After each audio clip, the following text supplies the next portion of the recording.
An ex-sniper bought a remote mountain. When poachers crossed his fence, they never came back. Marcus Caney stared at the fresh tire tracks leading into his property, tracks that shouldn't exist because his gate was still locked. The prints were deep, heavy-duty vehicle, but they vanished exactly 50 yards in, as if the truck had simply disappeared into thin air. He knelt beside the last clear impression, noting the unusual tread pattern. Industrial grade. His trained eye caught something else that made his blood run cold.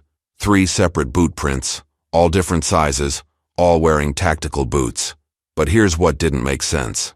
The tracks led toward the restricted wildlife preserve section where he'd installed motion cameras just yesterday. The cameras that should have caught everything. The cameras that were now completely gone. Marcus had purchased these 2,000 acres of Colorado mountain wilderness 6 months ago, seeking the isolation that only extreme elevation and hostile terrain could provide. After 15 years as a military sniper, he craved silence, distance from civilization, and the simple challenge of surviving on land that most people couldn't even reach. The nearest neighbor lived 47 miles down a dirt road that became impassable during winter months.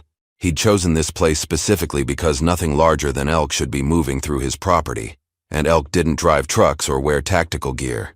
The missing security cameras bothered him more than the mysterious tracks. He'd positioned those devices strategically, covering the 3 main game trails that wound through the dense pine forest toward the protected watershed area. Each camera was military grade, motion activated, and completely invisible unless someone knew exactly where to look. Removing them would require professional knowledge and specialized tools. It would also require knowing they existed in the first place. Marcus followed the boot prints deeper into the forest, his movements automatic and silent after years of tracking targets through hostile territory. The prints led him through a natural corridor between 2 massive granite outcroppings, then down into a small valley he'd never fully explored. The vegetation here was different, more lush, with access to a year-round stream that supported abundant wildlife. This was exactly the kind of area that would attract animals, and exactly the kind of area where someone might want to hunt them illegally. 20 yards into the valley, he found the first game trail, marked by elk droppings and clear hoof prints. But scattered among the natural signs were human footprints, at least 6 different sets, all moving with purpose toward something deeper in the woods. The intruders had been here recently, within the last 48 hours based on the freshness of the disturbed earth. They'd moved through his land like they owned it, like they knew exactly where they were going. But the most disturbing discovery came when Marcus reached the stream.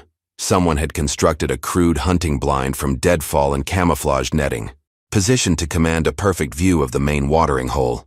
The blind was fresh, maybe a week old, built by professionals who understood fieldcraft and concealment. Inside, he found spent rifle casings, expensive ammunition that suggested high-powered weapons and serious money behind this operation. As Marcus examined the shell casings, his military training kicked in, analyzing trajectory angles and sight lines. These weren't weekend poachers taking deer for meat. This was organized, systematic, and professional. Marcus collected the spent shell casings, noting the caliber and manufacturer markings that suggested military-grade ammunition costing $12 per round. These weren't casual hunters taking shots at deer for winter meat. Someone was paying premium prices for precision equipment, which meant they were hunting something valuable enough to justify the expense. The casings were clean, recently fired, and positioned in a pattern that indicated careful aim from a supported position. Professional work. Following the stream deeper into the valley, he discovered something that made his pulse quicken. Fresh blood on the rocks near a natural pool where animals came to drink. The blood was dark, partially dried, maybe 36 hours old, but there was too much of it for a clean kill, and it was scattered in a way that suggested struggle and panic. Whatever had been shot here had suffered before dying. The trail beyond the blood led him to a clearing where the earth was torn up by heavy boots and dragged weight. Deep gouges in the soil showed where something large had been hauled toward a dirt road that Marcus hadn't known existed on his property. The road was hidden by careful placement of brush and fallen logs, invisible from any angle except ground level. It connected to the main Forest Service road 3 miles away, providing perfect access for vehicles that needed to move quickly and quietly. Marcus followed the hidden road for half a mile before finding tire impressions in a muddy section, the same industrial tread pattern from his gate area. But here he could see additional details. Multiple vehicles had used this route recently. He counted at least 3 different tire patterns, suggesting a coordinated operation involving several trucks. The road showed signs of regular use, worn down by repeated traffic over several months. At a bend in the hidden road, Marcus discovered a makeshift processing station. Someone had constructed a sturdy wooden frame between two trees, complete with pulleys and chains designed for hanging large game. The ground beneath was stained dark with old blood, and the smell of decay lingered despite recent rain. This wasn't a temporary hunting camp. This was a permanent installation built for processing significant quantities of wildlife. Scattered around the processing area were plastic tarps, industrial garbage bags, and butcher knives that spoke of serious meat preparation. But most disturbing were the items that suggested trophy hunting rather than sustenance. He found discarded antler tips, bear claws, and what appeared to be mountain lion teeth arranged in small piles, as if someone had been sorting valuable parts from worthless meat. The evidence painted a clear picture of an illegal hunting operation that had been using his land for months, possibly longer. They had constructed infrastructure, established supply routes, and operated with the confidence of people who believed they wouldn't be caught. But questions remained that made Marcus increasingly uneasy. How had they accessed his property without triggering any of his security measures? Why had they chosen his land specifically when thousands of acres of public hunting areas existed nearby? Most importantly, who was coordinating an operation this sophisticated, and what were they hunting that required such extreme measures to remain hidden? Marcus returned to his cabin as darkness settled over the mountains, his mind racing with tactical possibilities. The illegal hunting operation on his land was far more extensive than any casual poaching ring. The level of organization, the permanent infrastructure, and the expensive equipment suggested serious money and professional coordination. But what troubled him most was how they'd operated undetected for months on property he'd surveyed extensively before purchasing. Inside his cabin, Marcus spread a topographical map across his kitchen table and began marking locations. The processing station, the hidden road, the hunting blind, the missing camera positions. When connected, the markers revealed a pattern that made his blood run cold. The operation wasn't random. They'd chosen specific sites that provided perfect sight lines across the most valuable wildlife corridors while remaining invisible from his cabin and the main access road. Someone had conducted detailed reconnaissance of his property before he'd even bought it. They knew the terrain better than he did, which meant they'd been operating here long before he arrived. The previous owner, an elderly rancher named Bill Hutchins, had sold the land through an estate sale after his death. Marcus had purchased it sight unseen through a Denver law firm, attracted by the remote location and reasonable price. But now he wondered if the reasonable price had been too good to be true. Had Hutchins known about the illegal hunting operation? Had he been paid to look the other way? Or had the operation moved in after the old rancher's death, taking advantage of abandoned property to establish their base of operations? Marcus retrieved his laptop and pulled up the county tax records for surrounding properties. What he found sent a chill down his spine. 3 of the 4 neighboring properties had changed hands in the past 18 months, all purchased by the same limited liability company based in Denver, Rocky Mountain Resource Management. The sales had happened quietly, with no public advertising, suggesting private negotiations and cash offers. A pattern was emerging that spoke of careful planning and significant financial resources. Someone was systematically acquiring large blocks of remote mountain property, creating a private hunting preserve where wealthy clients could pursue illegal game without interference. The operation was protected by isolation, controlled access, and now, apparently, by owning or controlling all the surrounding land. Marcus cross-referenced the LLC with state business records and found minimal information. Rocky Mountain Resource Management had been incorporated 2 years ago with a registered address at a Denver law office. The listed officers were all lawyers, which meant the real owners were hidden behind layers of legal protection. But the timing coincided perfectly with the property acquisitions and the establishment of the hunting operation. His military experience had taught him to recognize patterns of hostile surveillance and territorial control. This wasn't just poaching. This was a coordinated operation designed to establish a private hunting ground where endangered or protected species could be killed for profit. The remote location, the controlled access, and the systematic property acquisition all pointed to an operation worth millions of dollars annually. But Marcus had unknowingly disrupted their plans by purchasing the central property. His presence threatened to expose an operation that had invested serious money in secrecy and isolation. which meant they would need to deal with him one way or another to protect their investment. 3 days later, Marcus heard the vehicles returning. The sound of diesel engines echoing through the valley woke him at 4:30 in the morning, too early for any legitimate activity, but perfect timing for illegal hunting when most animals move to water sources. He grabbed his binoculars and tactical gear, then positioned himself on a rocky outcrop that provided clear sight lines across the entire operation area. Through the pre-dawn darkness, he watched 3 black SUVs navigate the hidden road with practiced efficiency. No headlights, but they moved confidently, suggesting night vision equipment and intimate knowledge of the terrain.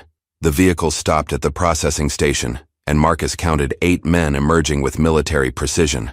They wore camouflage clothing, carried high-end rifles, and moved with the coordination of professional soldiers. But these weren't soldiers.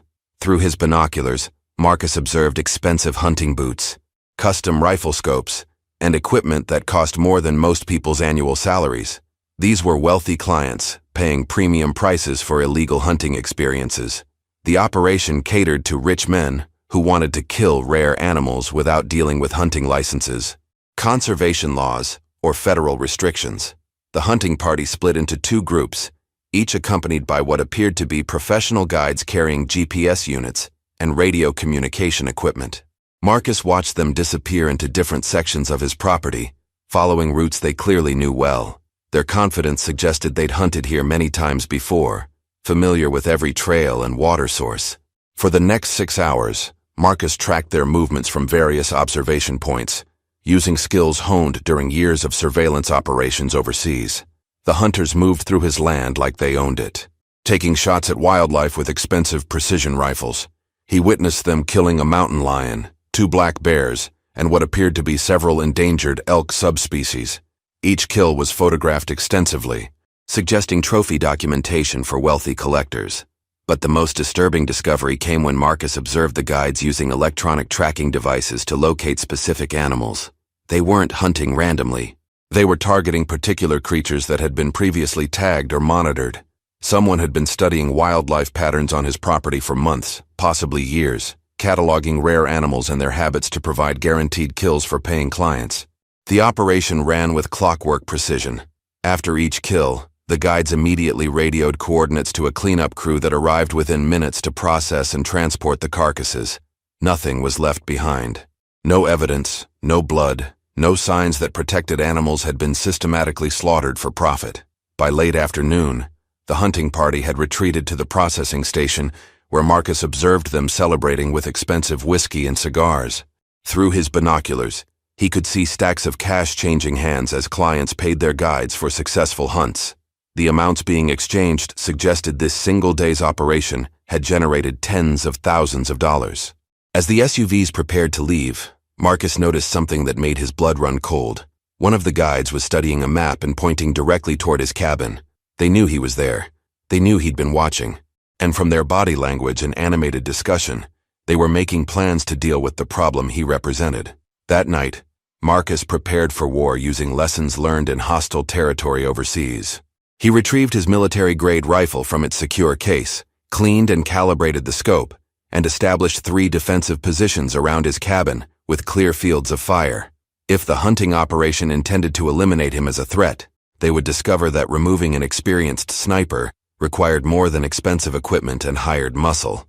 Marcus spent hours studying satellite imagery on his laptop, memorizing every approach route to his property, and identifying natural choke points where vehicles would be forced to slow down or stop.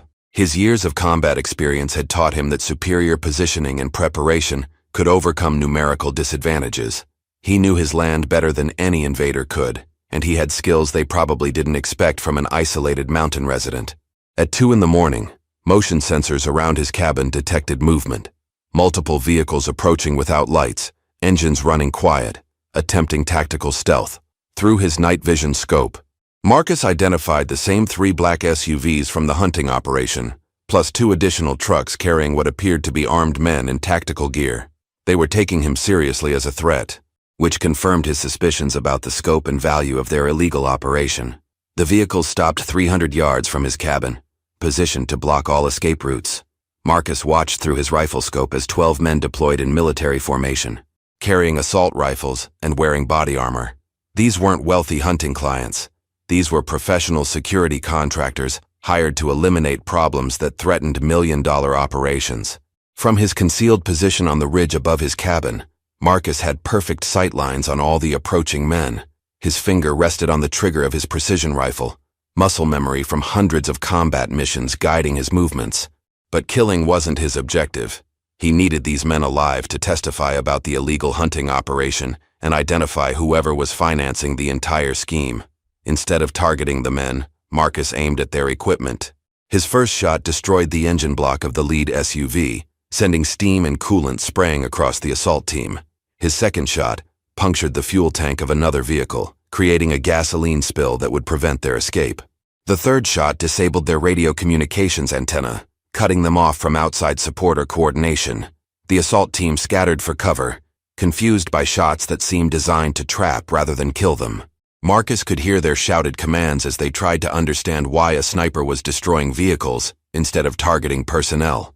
Their confusion worked in his favor, disrupting their tactical formation and creating the chaos he needed to control the situation. From different positions around the ridge, Marcus continued his psychological warfare campaign.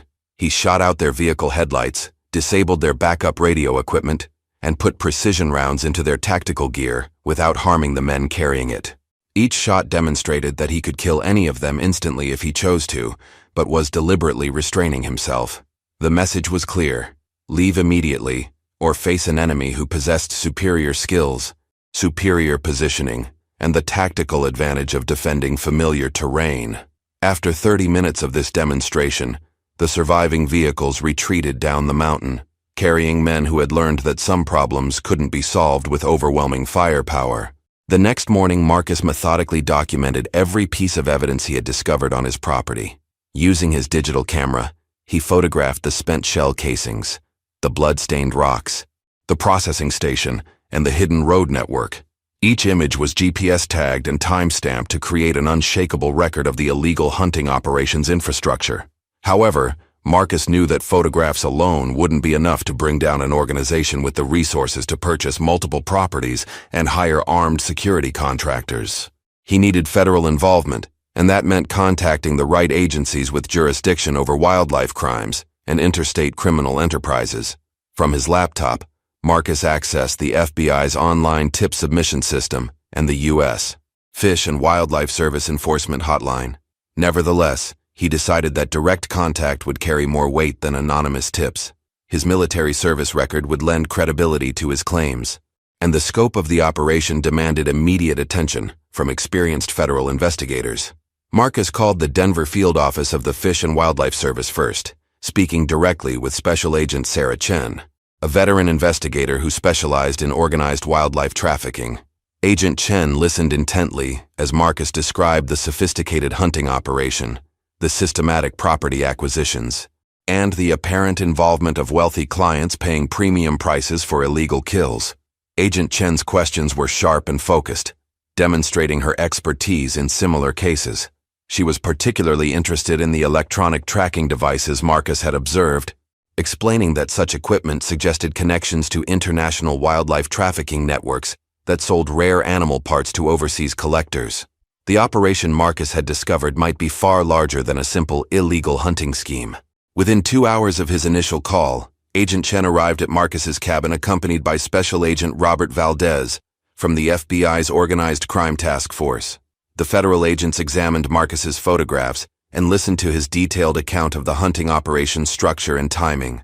Agent Valdez was especially concerned about the limited liability company purchasing surrounding properties, recognizing patterns consistent with money laundering operations.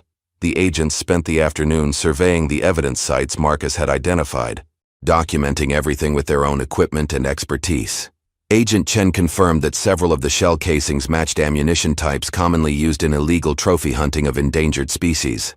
The processing station showed clear signs of systematic wildlife slaughter that violated multiple federal statutes. The turning point came when Agent Valdez ran the license plates Marcus had photographed from the black SUVs. The vehicles were registered to a shell company linked to Eddie Vargas, a Denver businessman with suspected ties to international wildlife trafficking rings. Vargas had been under federal investigation for 2 years, but authorities had never been able to locate his base of operations. Marcus had inadvertently discovered the missing piece of a major federal investigation. The poaching syndicate on his property was the hub of Vargas's criminal enterprise, where high-end clients paid enormous sums to kill rare animals, whose parts were then sold to collectors worldwide. The operation generated millions of dollars annually, while driving several species toward extinction. Agent Chen outlined the federal response plan. A coordinated raid involving multiple agencies would shut down the operation permanently, arrest all participants, and seize the assets used in the criminal enterprise. Marcus's property would serve as the staging ground for the largest wildlife trafficking bust in Colorado history. 5 days later, Marcus watched from his cabin as federal agents established a command center in his living room. Agent Chen coordinated with 12 different law enforcement agencies, including the FBI, U.S. Fish and Wildlife Service, ATF, and Colorado State Police. The scope of the operation required extensive planning to ensure simultaneous arrests across multiple states and the seizure of assets worth millions of dollars. The federal task force had used Marcus's intelligence to map the entire trafficking network. Eddie Vargas's operation extended far beyond illegal hunting, encompassing wildlife smuggling routes that supplied rare animal parts to collectors in Asia, Europe, and the Middle East.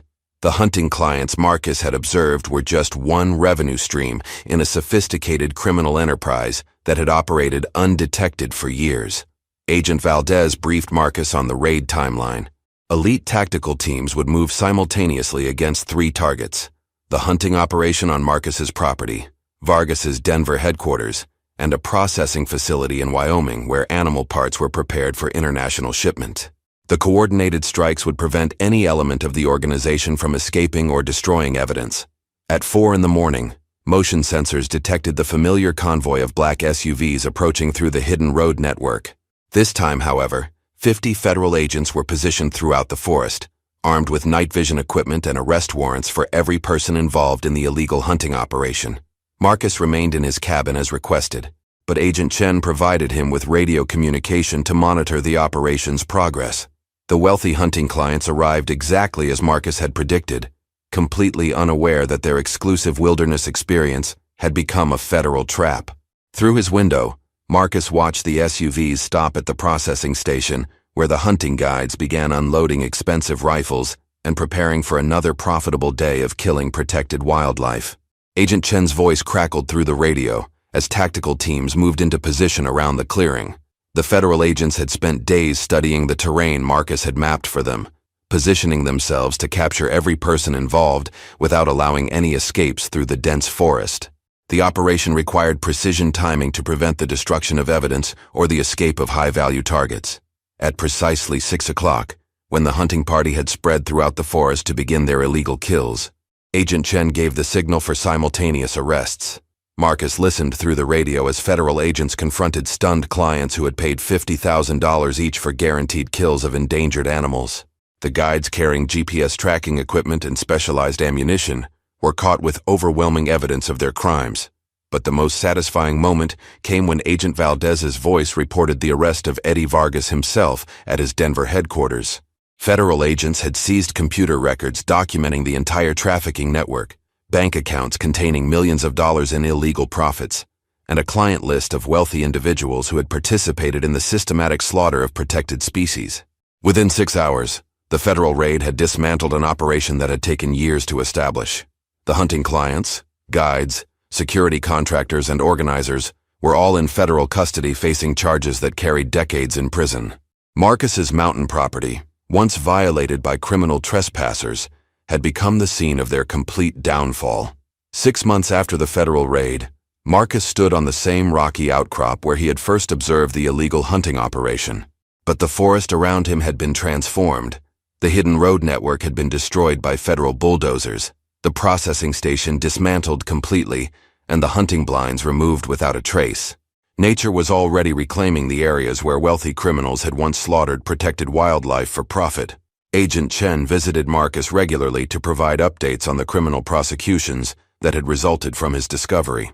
Eddie Vargas had been sentenced to 25 years in federal prison for racketeering, wildlife trafficking, and operating a criminal enterprise. The wealthy hunting clients each received sentences ranging from 5 to 15 years. their reputations destroyed and their assets seized to pay for wildlife conservation programs. The security contractors who had attempted to eliminate Marcus as a threat were now serving concurrent sentences for assault with deadly weapons and conspiracy charges. Their sophisticated equipment and military training had proven useless against federal agents who arrived prepared for their tactics. Marcus took particular satisfaction knowing that the men who had tried to intimidate him were spending their days in concrete cells rather than Colorado forests. Above all, the systematic property acquisitions that had enabled the criminal operation were completely reversed. Rocky Mountain Resource Management was dissolved, its assets liquidated, and the purchased properties donated to the U.S. Forest Service as protected wilderness areas. The land that had once served as a private hunting preserve for wealthy criminals was now permanently protected from any future development or exploitation. Marcus had testified before a federal grand jury, providing detailed evidence about the scope and operation of the trafficking network. His military background and meticulous documentation had impressed prosecutors, who credited his investigation with exposing one of the largest wildlife crimes in Colorado history. The case had generated national media attention and strengthened federal laws protecting endangered species. The transformation of his property extended beyond the removal of criminal infrastructure. Working with the Fish and Wildlife Service, Marcus had established his land as a private wildlife sanctuary, where the animals that had once been hunted could recover their populations safely. Camera traps throughout his property now documented healthy numbers of mountain lions, black bears, and elk that were no longer targeted by poaching syndicates. Marcus discovered that protecting the land gave his life the purpose and mission that military service had once provided. He worked closely with federal wildlife biologists, documenting animal behavior and supporting research that would benefit conservation efforts across the western United States. His cabin had become a research station where scientists studied the recovery of wildlife populations in areas previously impacted by illegal hunting. The poachers who had once violated his property with such confidence never returned. Their operation was destroyed, their leaders imprisoned, and their wealthy clients facing criminal prosecution that would follow them for years. Marcus had kept his promise that those who crossed his fence would face consequences they never anticipated. As the sun set over his peaceful mountain sanctuary, Marcus reflected on how seeking isolation had led him to protect something far more valuable than his own solitude. The silence of his forest was now broken only by the sounds of thriving wildlife, rather than the gunshots of criminal hunters. Thanks for watching our Western story tonight. Click the video on screen to dive into another frontier tale. And don't forget to subscribe and support us bringing more stories from the untamed West.